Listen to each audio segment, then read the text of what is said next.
Rescatados, sans e salvos, os 11 tripulantes dun pesqueiro francés que sufriu unha vía de auga fronte á costa da Coruña.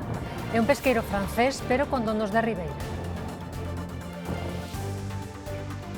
No concello coruñés de Sada retomouse ás 9 desta mañá a busca de Celso, home de 73 anos, que permanece desaparecido dende este venres.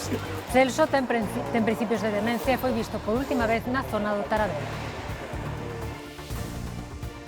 E outra das imaxes deste domingo, os cadaleitos volveron saír á rúa na Pobra. As festas do Nazareno viviron esta mañá o seu momento máis solemne, a procesión das mortallas. Os fieis agradécenlle que os librara dunha doenza grave.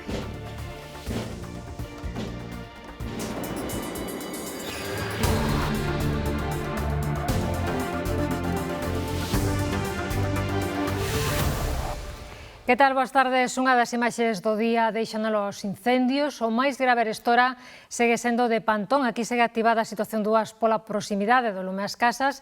Imos atalo en directo. Alejandro Álvarez, como está a situación? Sí, pois situación moito máis tranquila aquí nesta provincia de Lugo, onde nestes momentos permanecen activos dous incendios que evolucionan favorablemente. Por unha banda temos ese incendio que afecta a este concello de Pantón, tamén o concello veciño de Sober, con esas 2.000 hectáreas queimadas. Segue decretado o nivel 2 por prevención e tamén a vixianza sobre algúns núcleos de poboación. Segundo as primeiras hipóteses, este incendio poido estar orixinado por unha chispa dun tren de mercadorías. O outro incendio desta provincia de Lugo, da Fonsagrada, segundo nos comentan, está en vías de estabilizarse con 30 hectáreas queimadas. Tamén boas novas dende a provincia de Ourense, porque ali o incendio que afectaba ao concello do Bolo quedou extinguido contra unha e media desta madrugada con 273 hectáreas. E esta mañá houbo que dar conta do outro incendio que nestes momentos permanece activo no concello de Lobios, na Serra do Xurés, cunha hectárea queimada. A situación aquí no concello de Pantón e Sober está bastante estable, foi unha noite tranquila, están a traballar pois na zona do Sil, na zona de Abarca e Pombeiro, intentando pois estabilizar ali que é o sitio máis conflictivo neste momento. Están, pois traballando nel. Estivemos agora pois visitando varios dos núcleos afectados. Aquí está a cousa relativamente tranquila.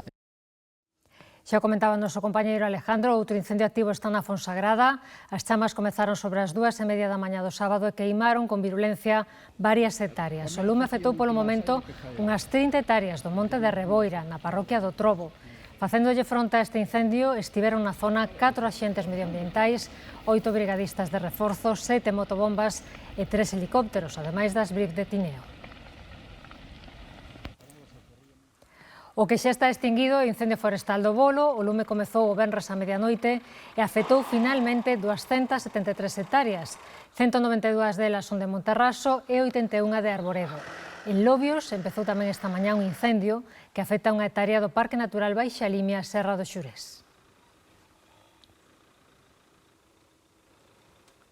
Máis cousas. Rescatados, sans e salvos, os 11 tripulantes dun pesqueiro francés que sufriu unha vía de auga fronte á costa da Coruña. Un pesqueiro francés, pero con donos de Ribeira. Tamén parte da tripulación é galega. 3 son mariñeiros daqui e o resto indonesios. O Rai primeiro saíra onte de Ribeira. De madrugada, sufriu unha vía de auga e os tripulantes abandonaron o barco e refuxáronse na balsa salvavidas. Salvamento Marítimo puxo en marcha a operación de rescate despois de recibir o sinal de socorro do pesqueiro. Pouco despois das 4 da mañá, o Elimer localizounos e rescatounos. Os 11, en bo estado, foron trasladados ao aeroporto de Alvedro, onde os agardaban os sanitarios. O pesqueiro, de 22 metros de eslora, quedou a valga e sen ninguén a bordo. Segundo contou o patrón, que empezaron a sonar as alarmas, baixaron a máquina e se viron que había agua. E despois se quedaron sin luz, puxeron os traxes de supervivencia e levounos o helicóptero. A Confraría de Barallobre avaliou os primeiros resultados do proxecto de rexeneración da ostra plana que están desenvolvendo na ría. Hai 2 meses que instalaron estruturas con semente na zona intermareal, onde comprobaron que está medrando a bo ritmo. Nestas mesas que quedan sumerxidas en canto sobe a marea medran as ostras que nun futuro repoboarán os bancos marisqueiros da Confraría de Barallobre. A mediados de xullo colocaron a semente nos sacos de malla. En 8 meses deberán pasar dos 10 milímetros a uns 60 para poder liberalas. Hoxe revisaron o seu crecemento para ver se este proxecto de rexeneración vai segundo o previsto. Estamos vendo que están crecendo bastante, de feito, algunhas xa están en 30 milímetros, 35, e por eso estamos pasando hoxe a sacos un pouquiño máis grandes, de luz de malla máis grandes. Para que? Para que estén máis oxigenadas, poidan crecer moito mellor. E o verán favoreceu este crecemento pola temperatura da auga, etc. etc. Anda que, bueno, as ostras tamén teñen bastantes problemas, as ostras comuns, bueno, a ver. Hai que estar pendiente das algas e demais, pero bueno, hai que intentalo. Sin traballo non hai nada. Entón vamos a intentalo e a ver se sai pa diante, ainda queda tempo, pero, bueno, eso, intentando que esa especie siga un pouco para diante. A previsión inicial é sacar uns 150 kilos de ostra que se incorporará ao seu medio natural e que ali siga crecendo e desove para aumentar a produción. Os resultados, se todo vai ben, chegarían en ano e medio.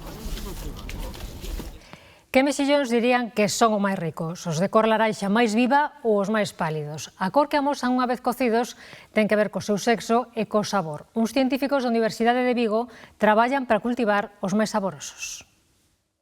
Son un auténtico manxar. Unha vez cociñado, o mexillón pode ser máis colorado ou abrancazado. Os propios consumidores descoñecen o porqué destas diferenzas de cor, pero teñen claro cal elixir. Parece con naranxa que ten como unha visual, pois eso, como máis viva, incluso como máis fresca. Eso sí que non o sei, mira. Home, según dicen que é un macho e outro é femia. Me parece que a femia é máis clara e o macho é máis oscuro ou ao revés, non sei. Efectivamente, a súa cor ven marcada polas súas características sexuais. Si coges un grupo de mejillones que son naranjas fuertes, pues la mayoría, más del 90%, van a ser hembras. Agora un proxecto da Universidade de Vigo está explorando a produción de mexillóns femia. Deste xeito cumpren dous obxectivos: aumentar a produción deste bivalvo fronte á escaseza e, por outro, facelo segundo as preferencias do consumidor. Que es posible realizar esta selección genética, no es transgénesis, sino selección genética clásica, como se ha hecho con los cerdos, las vacas, el maíz. Sí que é certo que ese rosado quizá teña un pouco máis de sabor que o blanco. E non sei se é inconsciente ou non, a xente se vai máis a ese rosado. Estas mexillas chegarán ás bateas nun curto período de tempo, xa fixeron probas reais e aseguran que os resultados foron óptimos, tanto que nin o propio consumidor distinguirá se foi xerado nesta estación mariña ou se foi captado no medio natural. Falta apenas un mes para que lle chegue a maduración da oliva galega, un froito que produce un aceite exquisito do que apenas quedan existencias en vender dun ano para outro debido á súa altísima calidade. Con todo, sen dúbida, despois dos lumes destas semanas, a produción de aceite de oliva galego verase resentida, tanto pola cantidade como pola perda do material xenético das oliveiras máis vellas. Estamos nunha das 4 almazaras que hai na comarca de Quiroga. Julio, un dos socios, ultima a maquinaria para a extracción do aceite deste ano. Poñer en punto todo o que é a maquinaria, porque, bueno, prevese unha campaña máis ou menos como a do ano pasado, e levamos uns 140.000 kilos aproximadamente procesados na campaña anterior. A oliva faltará un mes para a colleita. En verano é cando empeza a cambiar a oliva de verde a morada. Ese será un momento óptimo para empezar a recoller as olivas. Ven sendo ese momento sobre mediados de outubro aproximadamente. As previsións para este ano, pois queremos que se avecina unha campaña máis ou menos como a do ano pasado. Había previsión de que fora máis abundante, porque houve unha boa floración, pero, bueno, todas as condicións climáticas que houve ao longo do ano, bueno, pois fixeron que certas plantacións foran perdendo algo de rendimento. Creemos que, bueno, pois estaremos igual que máis ou menos en cantidades do ano pasado.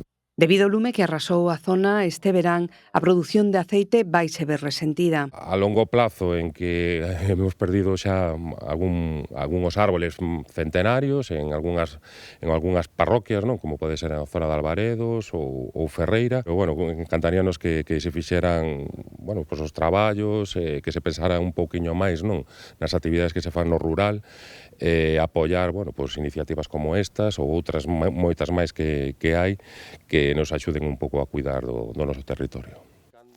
Volvemos con Julio a Almazara. Todos os anos a ser pequenas cantidades e tamén a ser un produto pois, que está bastante ben valorado, pois un pouco todas as almazaras do que é a comarca, pois acabamos un pouco cas existencias. De aquí saíron o ano pasado uns 2.000 litros de aceite das variedades autóctonas, procedentes da zona onde se preservou a tradición oliveira galega. Segue a busca do veciño de Sada de 73 anos, desaparecido venres pasados. Labores de rastrexo nos que participa un amplo operativo centrouse esta mañá nas últimas coordenadas que transmitiu o seu teléfono móvil. Arredor das 10:30 da mañá retomábase en Bergondo a busca do home de 73 anos que está desaparecido desde o venres pasado. O home, que sofre principios de Alzheimer, foi visto por última vez na zona do Tarabelo, no concello de Sada, moi preto do lugar onde naceu. Os traballos de busca centráronse esta mañá nas últimas coordenadas que transmitiu o seu teléfono móvil antes de apagarse o venres ás 9 da noite, lugares cos que tivo vínculo na súa mocidade. Porque, recibiron unhas informacións acerca das localizacións do GPS do teléfono móvil que portaba e vaise revisar a zona de Santa Marta de Babío hacia a zona de Meirás, a parroquia de Leiras, porque son zonas nas que el viviu cando era rapaz. Tuvo unha residencia, tuvo un local comercial por esa zona e pénsase que o mellor pode estar preto de por aí. A súa familia conseguiu falar por teléfono co desaparecido na tarde do venres, cando ia camiñando e se desorientou, aínda que non foi capaz de indicar con exactitude o lugar no que se atopaba. Levaba unha camiseta de raias e un pantalón vaqueiro. E no momento da desaparición ele levaba unha camiseta blanca con raias marróns, uns vaqueros, e ten baixiño, pesa uns 65-70 kilos aproximadamente. Na busca participan voluntarios, efectivos da Policía Local e de Protección Civil de Bergondo e axentes da Garda Civil de Sada, Oleiros e Cambre, apoiados por cans de rastrexo do corpo. Como cada terceiro domingo de setembro, a procesión das mortallas volveu saír polas rúas da Pobra do Caramiñal. É o momento máis solemne das festas en que os fiéis agradecen a intervención do Nazareno por telos librado dunha doenza grave. Iria Soengas. A procesión votiva das mortallas volveu ser multitudinaria na Pobra, unha celebración da vida en que se empregan os símbolos tradicionais da morte como son os cirios, as mortallas ou os cadaleitos. Os ofrecidos procesionan co hábito mortuorio xunto aos cadaleitos valeiros que simbolizan a morte que evitaron. Buscan deste xeito agradecerlle ao Nazareno a súa mediación para se recuperaron. É unha tradición que se remonta moi atrás na historia e rexistros do século XV e conseguiu manter a súa singularidade. De feito, recoñécese como festa de interese turístico de Galicia. Unha tradición ancestral, pero que este ano ten novidades. Por vez primeira haberá un grupo de mulleres portando o Nazareno nun treito da procesión. Pero é unha procesión de moita vida, non é de morte, é de moita vida. Eso te lo que levar dentro. Eu xa de toda a vida, xa fun en algunha que outra ocasión xa co hábito. Esta vez, por primeira vez, vou co ataúd, porque xa estuve, como che digo, na UCI, estuve bastante grave. É algo que non podes explicar. Tes unha sensación de sentimentos que non podes describir que é o que se sinte. Pero a verdade que eu teño moita fe, moita devoción no santo. Mañá arranca oficialmente o outono, será ás 8:19 da tarde, pero xa hoxe pasamos directamente do tempo de verán ao tempo máis fresco, máis outonal. En Ourense erguéronse roldando os 10 graus, o que obrigou a abrigarse máis. Ceo descuberto, pero a sensación de friaxe notouse tamén coa presenza do orballo na herba e nos vehículos aparcados. En Pontecesures, a néboa deixou ver pouco a primeiras horas o carón do río Ulla e custoulle levantar. Agárdanse chubascos para esta xornada que serán máis frecuentes na metade norte da comunidade.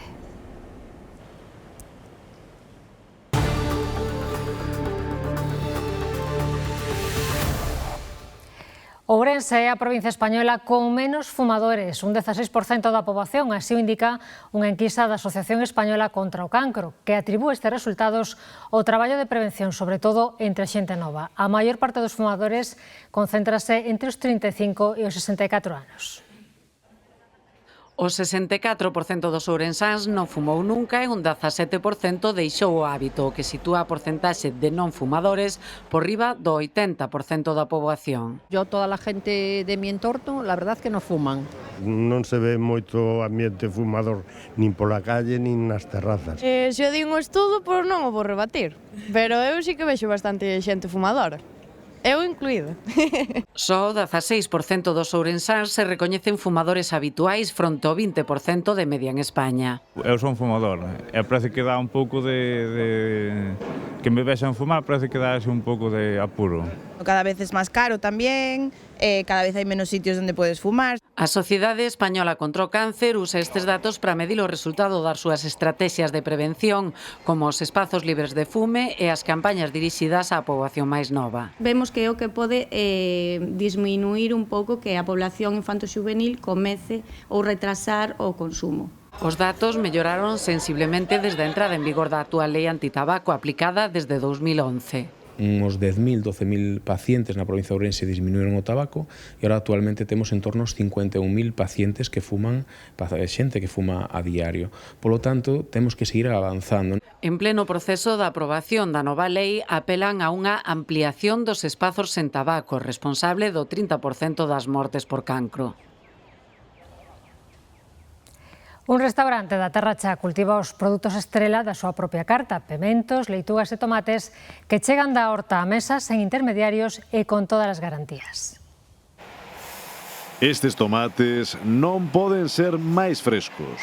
Acaban de ser recollidos na horta deste restaurante de Damil, en Begonte. O encargado do invernadoiro plantou ata 16 variedades desta hortaliza, ademais de leitugas, cabaciñas e pementos autóctonos, entre outros produtos. E a terra foi fertilizada co composto obtido dos propios restos. Todos os destrojos que salen de aí da cociña, aparte de ervas e cousas que se vayan encontrando por aí, pero bueno, isto o normal é que leve moita cáscara de cebola, todo o que sale daqui. Non é nada novo, o quilómetro cero fíxose sempre, non? Comer ao mediodía ou á noite o que apañaches o que recolectaches pola mañá na túa horta, neste caso no invernadoiro, non? Os comensais, pola súa parte, notan a diferenza no prato e que no desexe pode comprobar que os produtos son cultivados na horta do propio restaurante. Moi natural, un sabor agradable, natural, que che invita a volver aquí un montón de veces. O caso do tomate é máis salientable porque é un produto que o tomalo fresco, recollido do día, recollido directamente da rama, e pois se nota moito. De feito, nós o poñemos na carta, ou no mesmo, non? Que comentamos, pois isto é da nosa horta. E algún non cho cree, incluso temos algún cliente o pasamos a visitar o invernadoiro despois de comer. O proxecto, chamado a nosa horta, só acaba de comezar, pero o éxito colleitado seguro que lle dará continuidade por moitos anos. Dende o xoves, a Estrada está sendo escaparate para o sector do moble. Celébrase aquí a Feira do Moble que chega xa a súa edición número 37, en a que 50 firmas, a maioría galegas, amosan os seus produtos. Andrea Otero. Sí, efectivamente, hoxe é o último día que se pode asistir a esta Feira do Moble de Galicia que se celebra aquí no recinto feiral da Estrada e que hoxe, ese último día, manterá as súas portas abertas ata as 8 da tarde e noite. Aquí os asistentes hoxe poderán atopar todo tipo de mobiliario doméstico, dende habitacións, salóns, cociñas, baños e mesmo tamén iluminación e decoración de todos os rangos de prezos. Esta feira, que como dicías é un referente xa no sector do moble, o celebrarse dende 1986, está dirixida ao público xeral, aos particulares que acoden hoxe aquí a comprar os mobles en persoa e tamén a coñecer as novidades para adquirilas a curto prazo, pero tamén para os empresarios, para os expositores, xa que para eles esta xornada é un punto de encontro entre profesionais do sector. Está a correr ben, há muita xente que vem e nova que muitas vezes nem sabe que nós estamos aqui em Galícia há 21 anos xa. Nós temos tendas em Padrão, em Ponte Sessures e na Picaranha, que também pertence a Padrão, então a gente muitas vezes não sabe, então este sítio é o ideal para fazer-nos notar. Atualmente é como tudo, isto baixou um pouco, mas nós temos sempre ganas de vir, porque se não vendemos, se não vimos, ninguém nos conoce. Porque nos gusta mucho el tema de la decoración y los muebles y venimos un poco pues ver lo que hay y ver si encontramos alguna cosa que nos guste. É innegable que vivimos nunha sociedade consumista, pero na que tamén hai sitio para os negocios de arranxos que de feito repuntan. Cada vez hai máis xente que decide levar o calzado zapateiro en lugar de tiralo e comprar un novo. Ou mesmo podemos dicir a roupa e dos electrodomésticos ou dos teléfonos. Xa non adoitamos zurcir calcetíns ou medias, pero darlles nova vida a outras pezas de roupa, calzado e complementos é unha tendencia alza que pouco a pouco convence tamén os máis novos. Teñenme moitas nais ou moitas abuelas e que miña neta iba a tirar este bolso e o mellor é cambiar un tirador, que non é nada. E moitas veces amaño cousas tema sentimental, que dache pena de facerte delas e gusta telas de recordo. Lo tiro porque valen moi caros, además los zapatos que están buenos valen moi caros e hai que repararlos. Está un poquinho usado, es que está gastado, e cando está máis cómodo e non lastima. Todos son vantaxes, sexa por aforro económico ou por comodidade. Son moito de zapateiro e de modista tamén.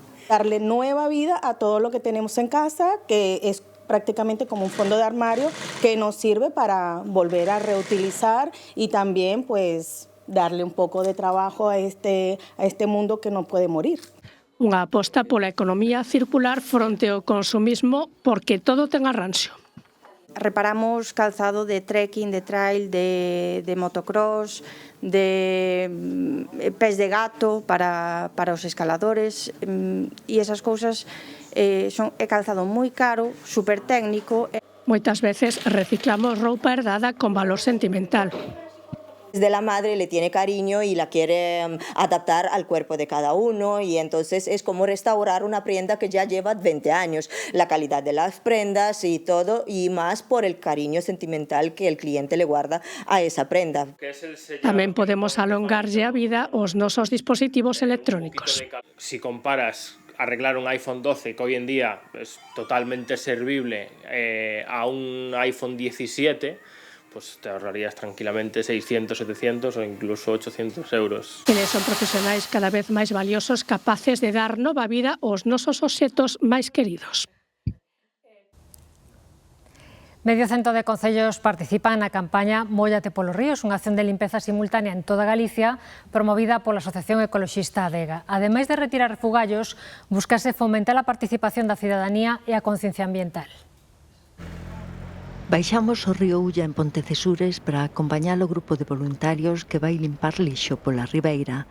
En total, 70 entidades, entre elas medio cento de concellos, sumáronse á iniciativa da Organización Ecoloxista Adega, que vai xa pola 18ª edición.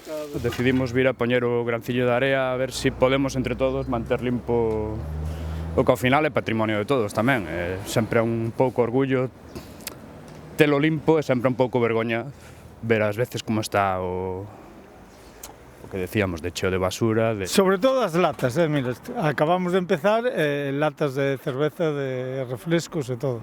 Que hoxe en día que hai contenedores en todos os sitios e papeleras e todo, que non teñamos a conciencia de coller cando acabemos de beber unha lata de cerveza, pois andar 2 ou 3 metros ou 5 ou 10 e poderos tirar no contenedor, para que en días latas e todo a cosa. Durante un par de horas van percorrer aproximadamente 1 quilómetro pola beira do río, entre a Ponte do Tren e os Peiraos, xa preto do Club Náutico. O ano pasado encheron 2 colectores. Non o pesamos, pero 2 containers deses hasta arriba e había de todo, desde rodas, botas, arames, de todo tipo, latas, cantidad. Todo canto tiramos, a maior parte das cousas chegan aos ríos. É unha cadena, do río vai ao mar, bueno, así está a contaminación como está. Con esta campaña de limpeza preténdese tamén animar a participación cidadá e concienciar a xente do valor que teñen os ríos. O Museo da Domus do Mitreo, un dos xacementos arqueolóxicos máis importantes de Lugo, está de aniversario. Descuberto hai agora 25 anos, trátase dun dos escasos lugares de culto a Mitra, un deus pagán da antigüidade. Con tal motivo, o espazo acolle dende hoxe unha serie de reflexións ao redor destes oratorios en espazos domésticos por parte de expertos chegados de distintos países de Europa. Descuberto hai 25 anos, durante as obras da nova vicerreitoría de Lugo, foi o primeiro mitreo doméstico da Hispania romana do que se tivo constancia. Daí a enorme relevancia deste achado arqueolóxico, convertido en museo pola Universidade de Santiago.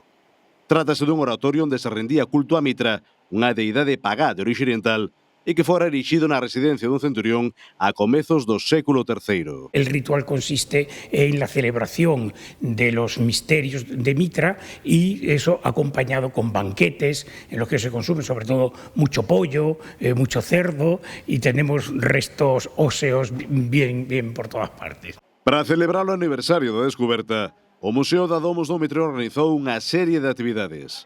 Entre as principais figura un foro no que participan as máximas autoridades europeas no estudo dos mitreos en ambientes domésticos. Os resultados publicaránse nunha monografía que aspira a ser referente mundial na materia. Tenemos que pensar que los mitreos se supone que reproducen el mito de Mitra, entonces reproducen una cueva, un lugar aislado, oscuro, etcétera. Y por lo tanto, en muchas ocasiones donde los encontramos pues son en cuevas naturales o, por ejemplo, si los tenemos en una domus, pues en un sótano. Este mitreo está en una domus en primer lugar y además en el primer piso, lo cual no es habitual. O Museo Universitario da Domus do Mitreo, que recibiu no último ano máis de 20.000 visitas, funciona ademais como un lugar de encontro para as actividades culturais na cidade de Lugo. Rematamos. Chega agora Noelia Rodríguez coa información do tempo para os vindeiros días. Ola, moi boas. Hoxe o derradeiro domingo do verán seguro que tiveron que botar man de roupa máis de abrigo e que unha masa de aire moi fría está afectando a Galicia facendo descender as temperaturas e tamén pois contando con nubes que nos están deixando precipitacións principalmente no norte. Vemos como se configura ese corredor do vento do norte por onde entra toda esa inestabilidade, pois da man do anticiclón dos Azores que está ao norte do arquipélago e a borrasca que onte estaba sobre as Illas Británicas que comezou a moverse desa contorna cara a Península Escandinava. E se vemos entre as isobaras da borrasca e do anticiclón formase ese corredor do vento do norte e o punto de incursión do aire frío que nos está afectando durante esta xornada. E a pegada ao momento foi en forma de chubascos que están afectando máis a zona norte e puntualmente tamén poden chegar nas próximas horas ata zonas centrais de Galicia e contra máis ao sur é menos probable, sobre todo onde agardamos que teñamos unha tarde de alternancia de nubes e claros e que esas nubes sexan inofensivas será principalmente no oeste da provincia da Coruña e en toda a liña do litoral atlántico das Rías Baixas.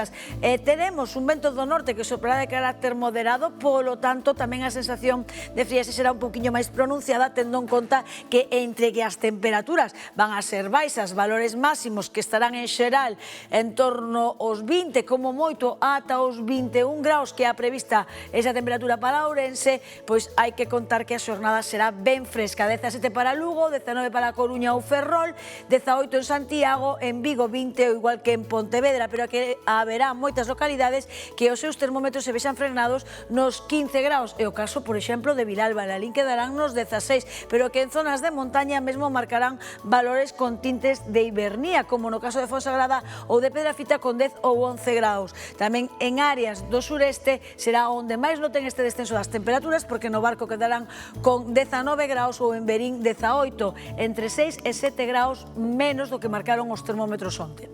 Teríamos unha situación anticiclónica xa a partir do martes, porque aínda o luns o anticiclón irase movendo cara ao norte e quedarían restos desa inestabilidade que aínda vai entrando por ese corredor do norte que continuaría configurado na xornada de mañá.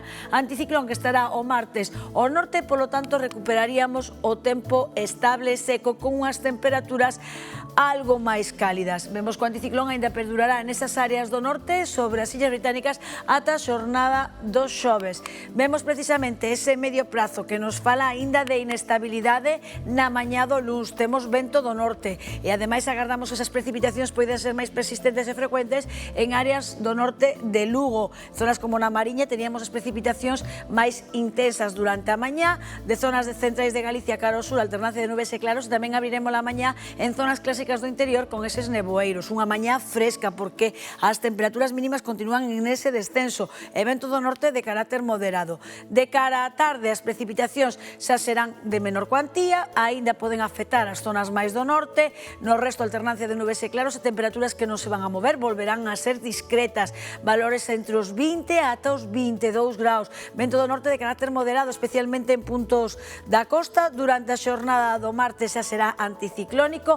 Abriremos o día con algunha precipitación residual en zonas máis do norte de Lugo e puntualmente na Coruña.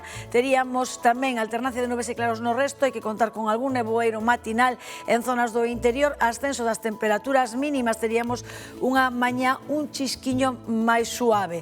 Durante a tarde, ambiente moi despexado en xeral, pero co avance da tarde agardamos a entrada de nubes de tipo medio alto pola fachada atlántica e dende ali van a ir decorando o ceo do oeste cara a puntos do leste. E será unha xornada en que as temperaturas máximas vanse recuperar e vemos como na xornada do mércores anticiclón e con predominio de nubes de tipo medio alto ascenden as temperaturas mínimas e de cara a tarde as nubes altas deixarán traspasar as raiolas do sol, polo que as temperaturas máximas volveránse a recuperar. Polo tanto, os primeiros compases do outono van a ser con influencia anticiclónica.